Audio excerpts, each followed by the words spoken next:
Okay, I get it. I know what a boundary is. I even agree with what to say. I've got the language to say it and built the case for why it's necessary. So why is it still so hard? I'll give you one guess.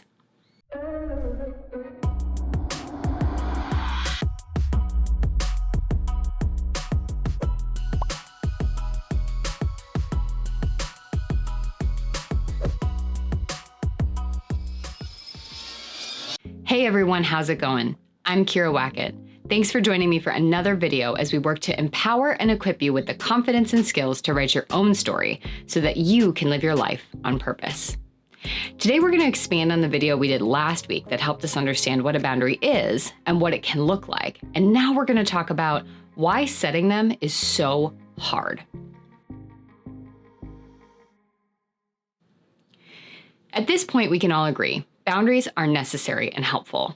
And if that statement doesn't align with you, go back and watch my first video on boundaries to ensure that we're sharing the same definition and understanding of what a boundary is. Then meet me back here when you're ready. In short, boundaries are the limits that we set with ourselves and others as we get to know ourselves and increase our self-awareness. They are by nature designed to ease tension, eliminate confusion, lessen decision fatigue, and allow you to align your life with your values. They also create a collective understanding or structure. We interact with boundaries every day, from maybe the open and close time of a shop, the lines on the road that tell us when we can and can't pass, deciding not to take any calls where you don't know the number because you're so sick of getting spam calls 24/7. These are boundaries. They make sense, and we follow them without question. Yet boundary setting is one of the main topics that I get requested to train on or to address with my clients. See, it isn't an issue with understanding the importance of a boundary, or even being able to respect and follow a boundary, even when that boundary doesn't always align with what we think, feel, or want. For many of us, the problem lies in the implementation side of boundary setting. Defining and setting the boundaries we need to take care of ourselves and thrive in our lives without shutting down, becoming reactive, or eroding them at the first sign of tension. Why is this so difficult? Now, anyone who's listened to me before can probably take one guess as to what the culprit is. Anyone? Anyone? Bueller? Yes, shame. Shame, or the threat to connection and belonging, is one of, if not the most profound reason that boundary setting is difficult. See, shame creates in us a belief that the only way to be worthy of love and connection is to act, look, and be a certain way. The specifics have been informed by our direct and indirect experiences in the world since we were born. Most of us have developed a belief that the only way to secure our value is to either lose ourselves in taking care of other people, hence have no boundaries, or assume a position of power, using boundaries as a means of submission. Primary entry points for shame-based boundary setting can include caregiver modeling, meaning what kind of boundaries did you have with and did you witness with your caregivers? The internalization of biases and norms in a culture mounted on systemic oppression. Early relationships with peers, partners, trauma, abuse, and intermittent reinforcement, or the inability to predict how someone will react to the same stimulus over time. So for example, a client of mine grew up with a father with substance abuse issues. She never knew when she came home if he'd be excited to see her, if he'd ask her about her day, or if he could scream at her or even beat her. This disrupted her sense of rooting and security in her attachment and made it super hard for her to know how to act or what boundaries to develop in that relationship. So to understand how shame is affecting you, we need to clarify how it first started to show up in your life. So across these different zones or these different entry points, we're looking to define when, how, and with who boundaries were dysfunctional, inconsistent, or non-existent. It's crucial that we consider early childhood and emerging adulthood, as this is a critical period of identity development. So unhealthy boundaries, witnessed or experienced during this time, can play a significant role in future relationships. And with that, I want you to take some time and consider the following. What do you remember about boundaries in and outside of the home? Did you talk about boundaries? Did you have them? What boundaries existed for you there? Were there any? Were they consistent? Were they rigid or flexible? Was there space for discussion around them? Were boundaries used by caregivers to exert control or dominate, or were they collaborative? What about with other adults? What kind of boundaries did adults have with others? So, for example, my mom has constantly eroded her boundaries and often the boundaries of others. A lot of that has to do with her shame and feeling like the only way for her to be of value is to do for other people.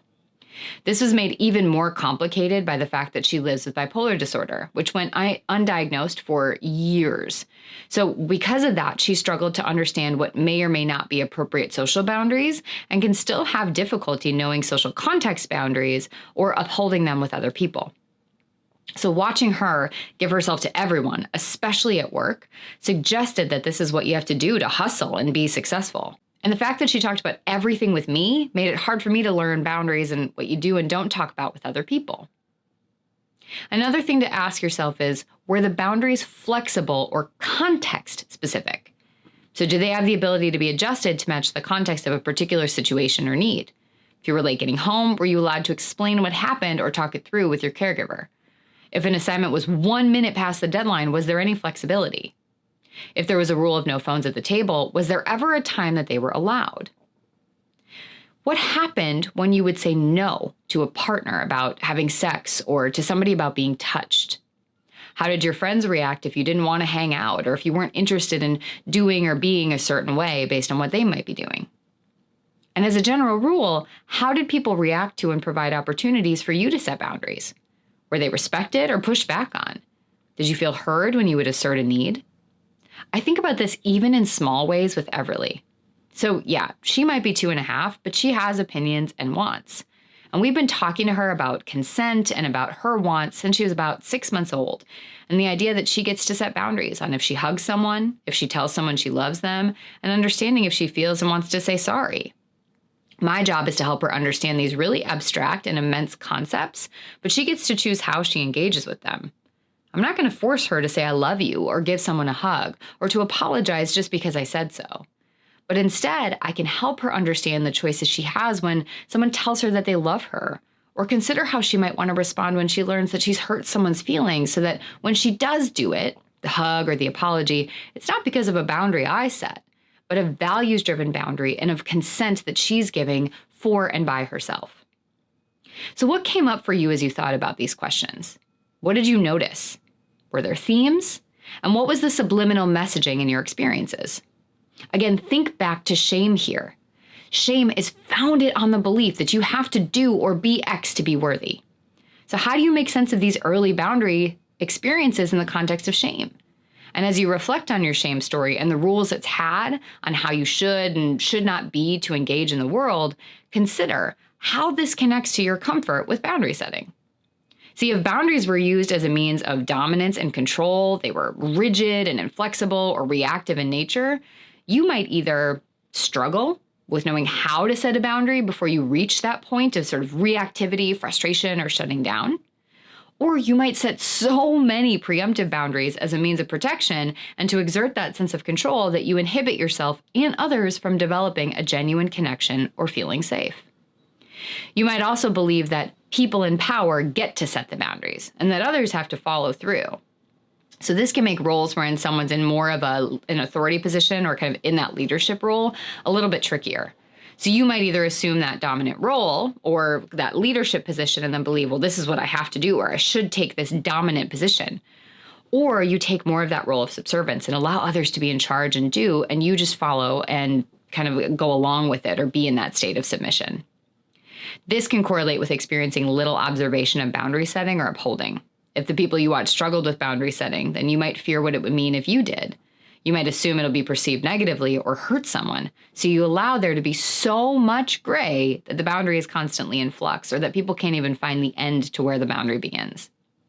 So over time, you can see how both ends, that really rigid form or that too loose form of a boundary, can play back into each other and create a cycle. All this leads you to feel a sense of tension and fear around any boundary, especially interpersonal. So let's think about here, what can we do about it? Well, the good news is you're already working on it. The first thing we have to do is get clear on why boundaries are hard for us specifically. Reflect on the role your shame has played. Consider the influences of early caregivers and models. Reflect on the ways that you've had your boundaries responded to, positively and negatively, and the ways that they've shaped your perception of self. From here, we need to reflect on why your current work with and around boundaries isn't working for you. So what's the impact? How is it getting in the way of your life, and how do you want to show up in the world?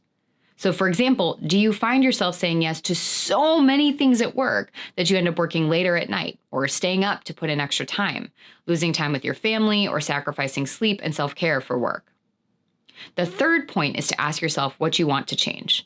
What's the life you want? How do you want things to be different? Who do you want to be? How do you want your time and energy to be invested?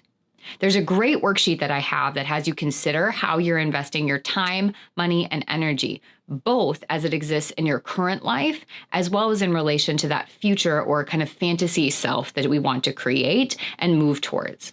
So I'm going to put a link in the show notes for you below so that you can think about and kind of work through this more in depth. Next, we want to define the steps it'll take to get from here to there. So what processing, grieving, healing do you have to do surrounding your past? What do you have to forgive yourself for or others? Where do you need to find radical acceptance for your life story as it has existed to this point and let go of the ties you feel to it and the shame accompanying it? What boundaries do you need to set moving forward, and with who? What skills and tools do you need to set them and tolerate the distress associated with them? So this is key, as many people rush into boundary setting action without thinking through all of these points of the long game. So how are you going to manage the distress if someone pushes back? Sure, you set the boundary, but what do you do as soon as anything happens after that? How are you going to counter your own negative self-talk and fears? And the last step is to begin to put your plan into action. So secure those supports and tools. Do the work, run the experiments. And remember that none of this gets instantly better or easier. Boundary setting is an iterative process that ebbs and flows depending so much on the context of the boundary and your life state and circumstances. So go slow. Be patient with yourself, and remember that you've had years of practice setting ineffective boundaries. So it's only fair you give yourself more than a week to learn how to develop some effective ones. Now, as you all know, writing things down and sharing them out loud is one of the best ways to increase our buy-in and reinforce the work we're doing. So leave a comment below with your next steps, takeaways, and of course, questions or ideas that you have for me so I can best support you in your journey. Be sure to take a look at the video notes to access the resources I mentioned throughout the video, including the time and energy assessment worksheet and some videos that I did on shame and that initial boundaries video that I made last week. If you like what you're hearing, be sure to subscribe to save yourself the time and energy of having to check back for new content and get an alert whenever there's new awesomeness to check out. And if you love all the things of Adversity Rising or want to stay in the know on everything else going on, click the link below and sign up for my email list. Thank you so much for being here with me today. I love talking through and really deciphering what it looks like to help you create boundaries that work for you and that can expand and contract over time to really meet your needs. Remember, you have the right to author your own story. So let's go get that pen back.